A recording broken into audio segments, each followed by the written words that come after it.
A helix is a three-dimensional twisted shape. You'll see examples like this in nature of a helix, but common objects formed like a helix are a spring, a screw, a spiral staircase, and of course a DNA molecule. And what I thought we could do is take a look at the helix tool in Lightwave. Now, you wouldn't use the helix tool. The helix tool is not going to rail extrude, but it clones objects along a rail, but it creates the rail for you. So I thought we could take a look. So let's go ahead and hop over to um, creating a box. So I'm just going to create a little box shape here. Okay, we'll go full screen. And there's our origin, and there's our box. I'm going to move it out of the way so that we can work with it with the panel open. So I'm going to come over to Multiply and duplicate more helix. Okay, and I'm going to bring the number of rotations. I'm going to bring the height down actually, and lower the rotations. Okay, so instead of supplying a rail for helix, the rail will be created with helix. So you won't see your geometry because right now we're just focusing on the rail that it's going to clone on, that it's going to make duplicate copies of. So you can decide the number of rotations, like how many times do you want it to rotate around in the given height that you set up. Okay, so we'll just say, let's say 8. Okay, you can decide how many copies, how many clones per rotation. Okay, and so from here, how many copies do you want by the time it gets to here? Okay, so instead of uniform, I'm going to say user defined, and I want 12 copies. Okay, so from here, it's going to make 12 copies to here. Okay, and then the radius, you can decide how large of a loop it's going to create. Okay, you can decide for the helix height how tall. That's what I adjusted when we first came into the tool. You can decide how tall you want this, the shift, how much offset from the start to the end do you want. And then taper allows you to scale the loop. So if you want it to taper in or taper out, okay, so I'll have it taper in a little bit.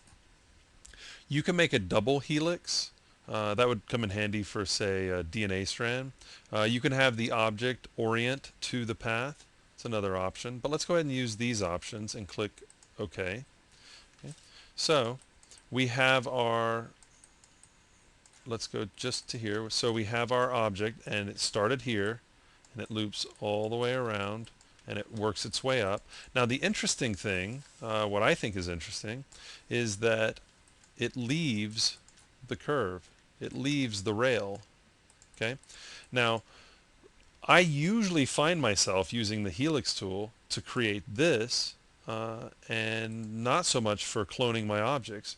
I can always just create a curve and use, come over to duplicate more and use rail clone here to clone objects on the curve. And I could create this without the helix, but it's kind of nice if I want to, let's go and I'm going to make a new object. And let's just draw out a box again. And note that it is offset from the origin, just in case if you were wondering in the last example. So I'm going to go over to Multiply, Helix, and say we wanted to make a lot of rotations, 0 taper, and we'll increase the height and shrink this down some. Hit OK. Okay, so I got my clones, but really what I was after was, look at that, look at this curve.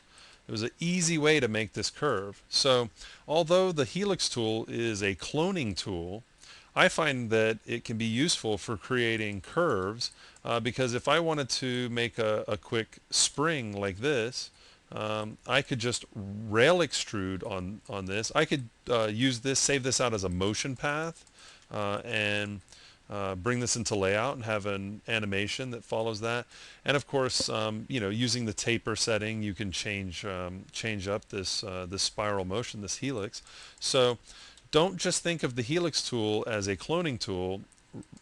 Remember that it will save in another layer. You'll have access to this curve, and you can use it as a way to make a coiled curve. So this is just a real quick look at the Helix tool. It is a cloning tool, but don't forget about this. This is one of the handy little things that at least that I find useful, and we can use it for cloning as well if you're wanting to clone on a Helix. So again, just a quick look at the Helix tool, and there you go.